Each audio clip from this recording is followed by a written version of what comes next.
All right, great. We've built a report and filled it with numbers.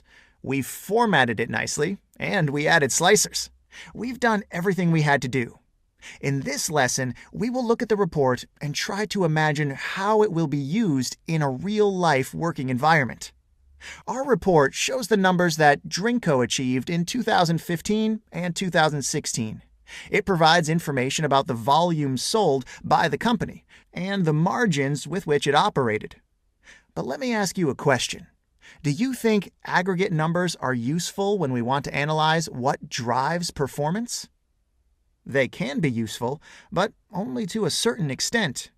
If you want to gain an overall understanding of a company's business, then it's probably better to look at aggregated numbers, as the ones we see here. But if instead you would like to understand the reason behind these figures, you will need to open these numbers and dig deeper. This is exactly why slicers can be a world-class solution. They allow us to drill down and play with the numbers, as necessary, in an easy and time-efficient manner. So, for example, on this sheet, we can see Drinko's sales volumes decrease by approximately 7% year-on-year. We don't see what drove the negative performance. Which of the brands owned by the company decreased the most? Let's use the brand slicer to answer this question. Okay, the first brand in the list decreased by 30%. The next one, which is Buratino Orange, decreased by 3%. Then we have Buratino Peach, which grew massively by 170%. Crocky grew too, plus 10%, and so on.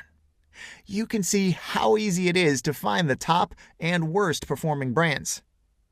What will we typically do with this information? We will try to build a story around it and analyze the reasons for larger movements before reporting to top management. They will know we are on top of things if we show them the numbers and accompany this with additional analysis. The additional analysis will be easy to perform because our report is flexible. So, let's say the decrease of Buratino is something we definitely want to look at. We want to understand why its volume decreased by 30%, right? So, it will be natural to see which clients stopped buying from Drinko. I will filter for each of the accounts, and it will be easy to find the names of those clients whose numbers showed the highest decrease. Albertsons decreased by 40%.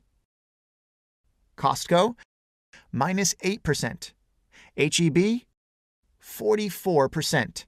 Kmart, minus 24%. And so on. After we have a list with problematic client accounts, our story becomes richer. For example, we can report the overall decrease of volume sold was due to the poor performance of several brands. One of them was the Buratino brand, which sold 30% less volume. And these lower sales were mainly driven by Albertsons, H-E-B, Kmart, and so on. This financial and performance transparency is what every general manager dreams of. We hope you have enjoyed this section of the course, and slicers and get pivot data have become one of your favorite Excel tools. Thank you for watching.